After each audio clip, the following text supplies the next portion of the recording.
Assalamualaikum warahmatullahi wabarakatuh. Apa kabar teman-teman? Mudah-mudahan sehat semua ya, sehat jasmani rohani, dilancarkan segala urusan dan aktivitasnya, diberkahi segalanya. Amin ya rabbal alamin.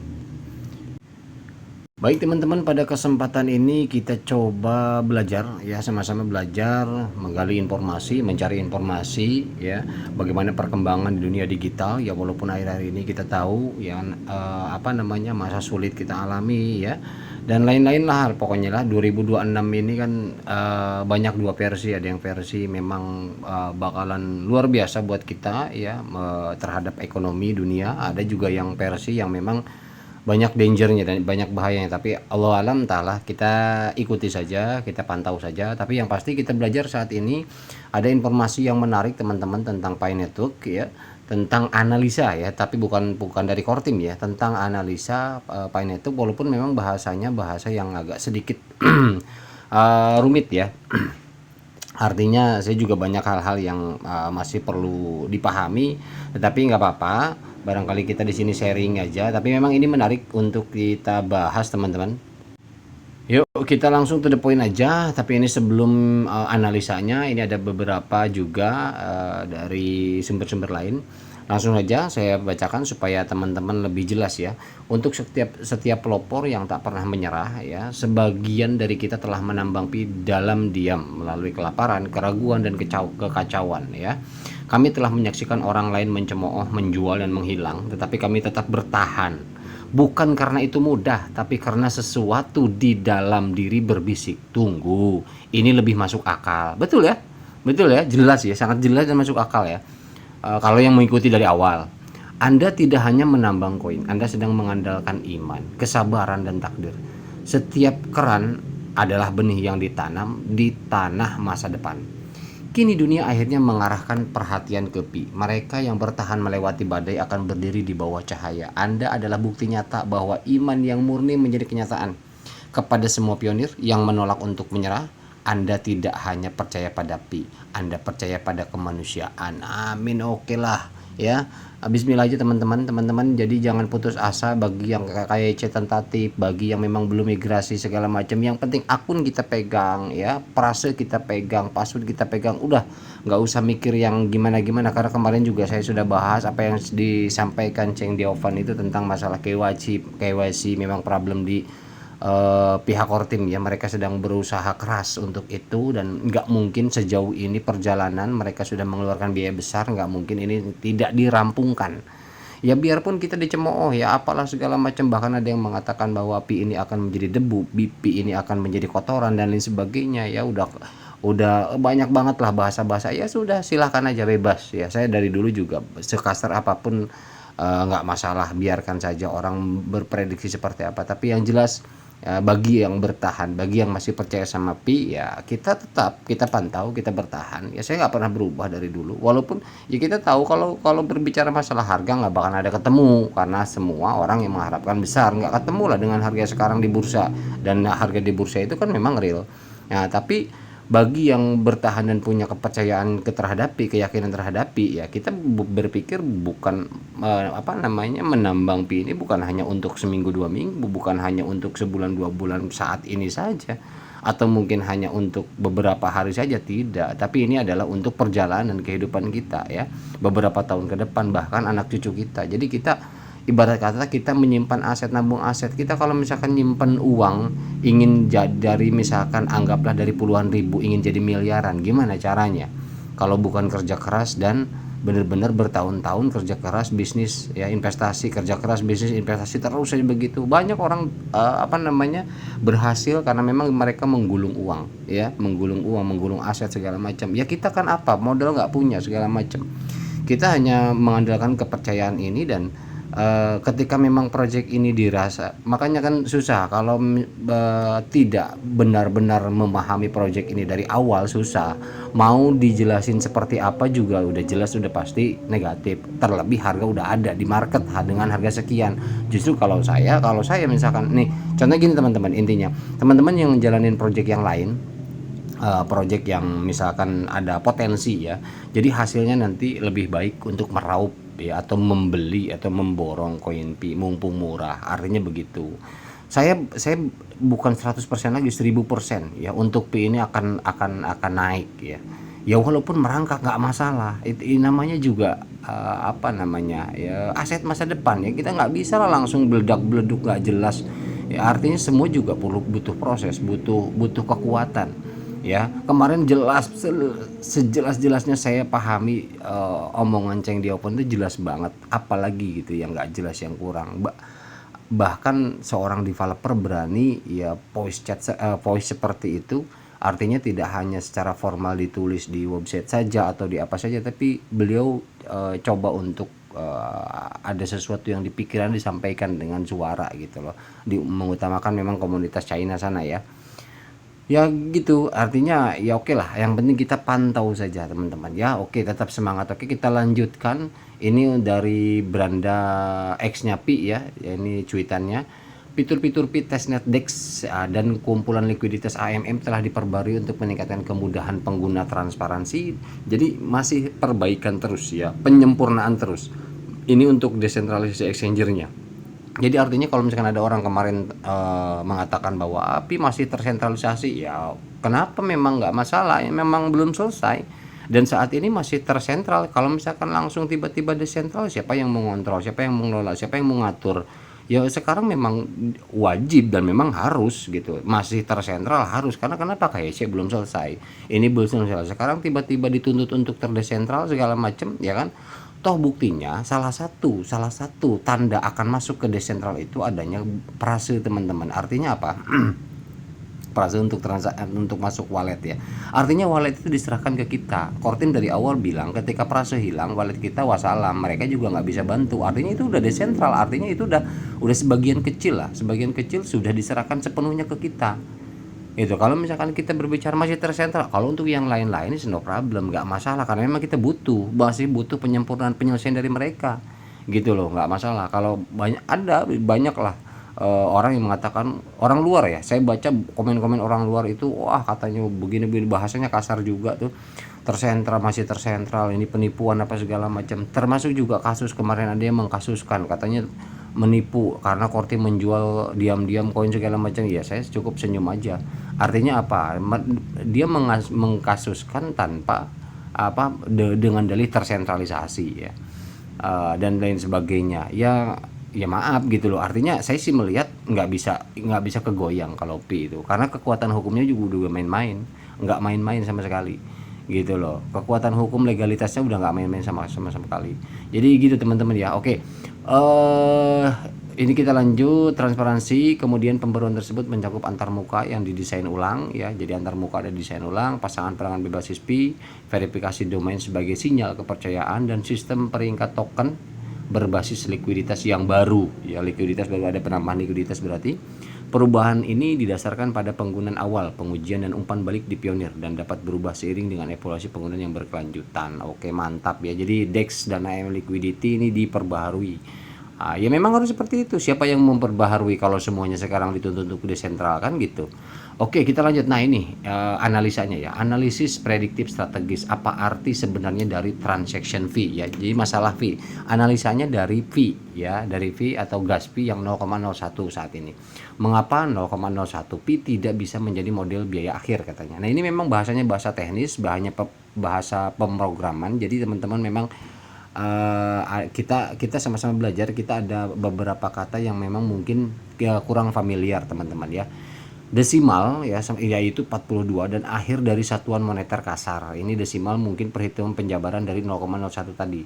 Dari biaya tetap dan akuntansi ekonomi berbasis tindakan. Jadi memang ada rumusan akuntansi ekonomi yang berbasis tindakan di perhitungan fee algoritmanya blockchain. Transisi tersembunyi dari gesekan perilaku ke sistem operasi ekonomi sejati. Artikel ini mencakup analisis prediktif dan teknis, dan mungkin berbeda dari hasil aktual katanya. Merumuskan pertanyaan yang pertama, pada lingkungan testnet di Pi Network dan Mainnet saat ini, sebagian besar tindakan pengguna yang dapat diamati adalah pengaktifan token, eksekusi kontrak, akses fitur, dikenakan biaya transaksi sama seragam 0,01. Intinya begitu. Nah, sekilas ini tampak seperti biaya jaringan biasa, sama kayak Pi. Nah, ini orangnya nih. Ya, ini saya screenshot. Ini orangnya yang menjelaskan. Namun katanya bila dianalisis terhadap data desain yang secara eksplisit didefinisikan dalam konstanta global supernode. Nah, ini jadi yang mendefinisikan daripada penjabaran Gatsby 0,01 itu adalah rumusan dari konstanta global supernode ya. Ini di blockchain, artinya secara teknologi itu bisa dihitung berdasarkan angka, teman-teman. Karena kita kan permainan angka ya. Menjadi jelas bahwa nilai ini tidak dapat mewakili model biaya akhir. Jadi ini angka 0,01 Gatsby itu tidak mewakili model biaya akhir, tidak akan mutlak sampai kapanpun 0,01 misalkan, enggak.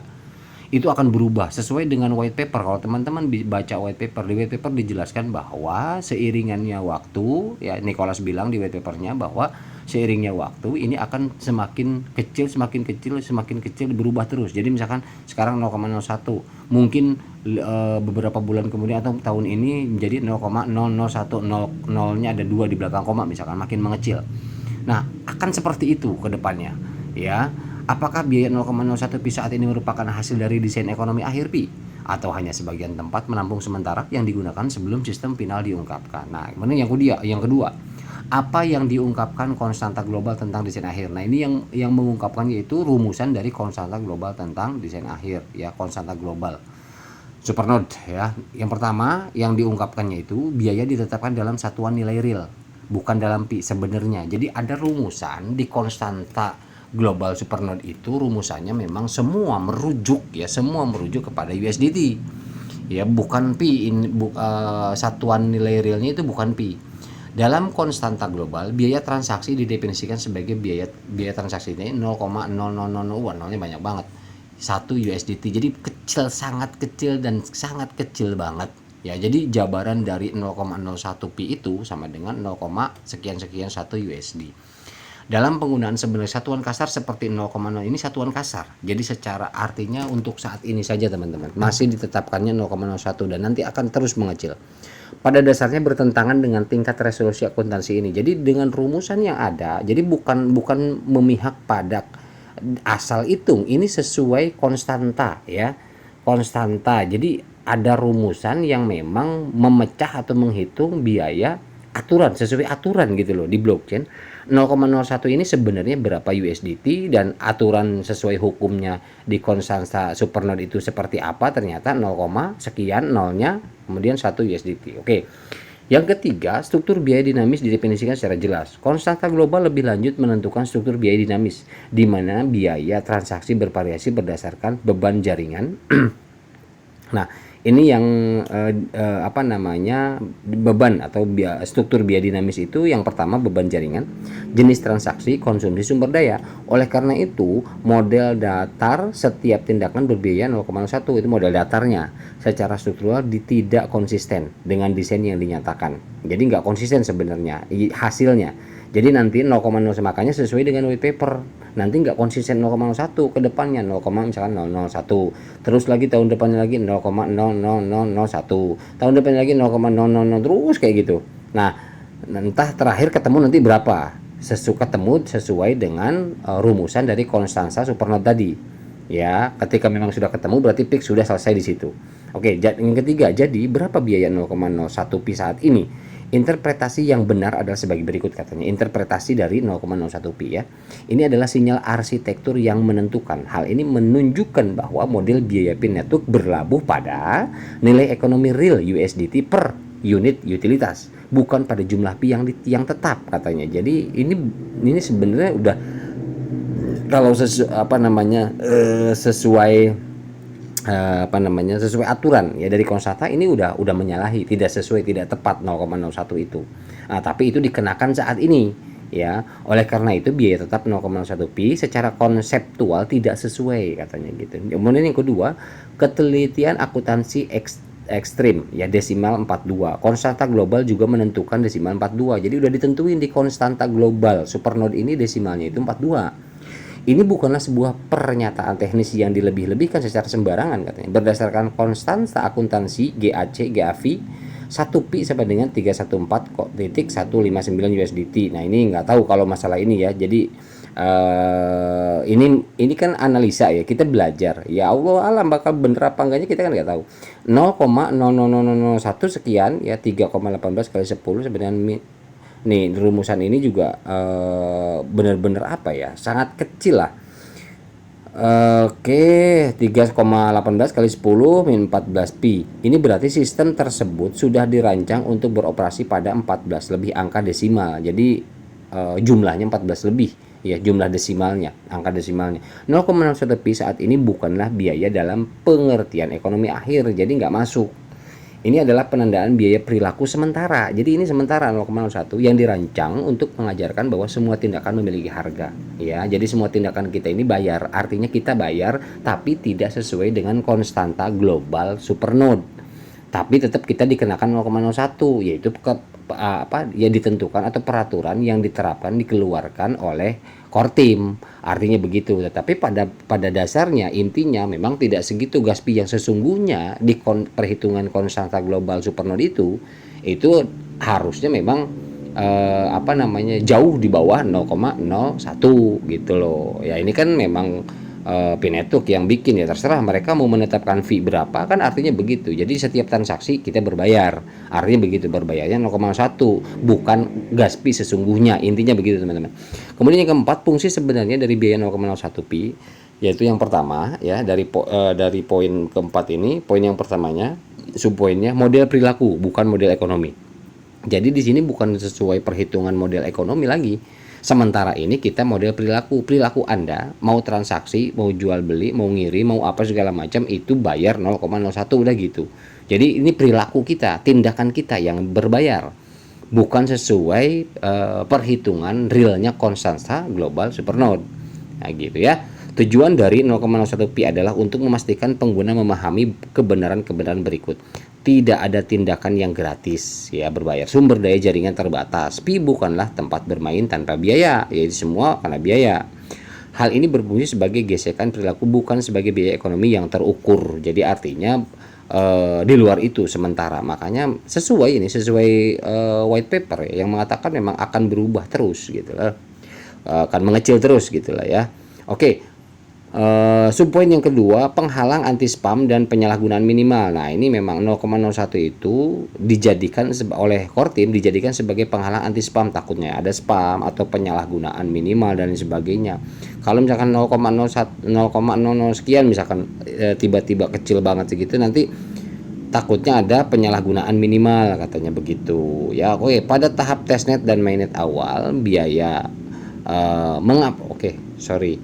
ini apa nih, pada tahapnya dari biaya. Oke, ini kayaknya lewat nih. Oke lah ya, yang kelima langsung, mengapa struktur biaya ini pasti akan berubah katanya ya, sesuai white paper nih. Tidak hanya ada perbedaan, tetapi juga kontradiksi struktural antara model biaya saat ini dan model yang didefinisikan dalam konstanta global. Konstanta global mendefinisikan biaya sebagai berikut. Nah, berdasarkan nilai ekonomi real bukan harga pi ya. Itu dihitung pada presisi desimal ekstrim, disesuaikan secara dinamis oleh AI dan kondisi jaringan. Sebagai perbandingan, biaya 0,01 pi saat ini adalah tetap ya, saat ini memang tetap sama, semua transaksi 0,1 kan, seragam di seluruh tindakan ya, tindakan apapun, mau ngirim, mau jual beli, mau apa segala 0,1, kecuali di exchange. Di exchange itu kan beda-beda Gaspi-nya. Nah, itu yang menetapkan Gaspi itu ya exchange sendiri. Kalau di exchange ya, makanya kan ada perbedaan. Tapi kalau di platformnya Pinetuk semua seragam 0,01 ya, tidak tergantung pada status jaringan katanya. Kedua sistem ini tidak dapat hidup berdampingan selamanya, nggak bisa. Yang satu harus menggantikan yang lain. 0,01 pi berfungsi sebagai pengaman sederhana terhadap penyalahgunaan otomatis, pengiriman spam kontrak, serangan kehabisan sumber daya. Jadi ini beberapa hal-hal negatif antisipasi yang dinaungi oleh Gaspi atau fee 0,01 pi. Ini adalah mekanisme pertahanan paling sederhana yang tersedia selama tahap awal penugasan. Kemudian poin yang ketiga, lapisan pelindung yang melindungi sistem biaya akhir. Ini lapisan pelindung juga 0,1 dijadikan lapisan pelindung ya.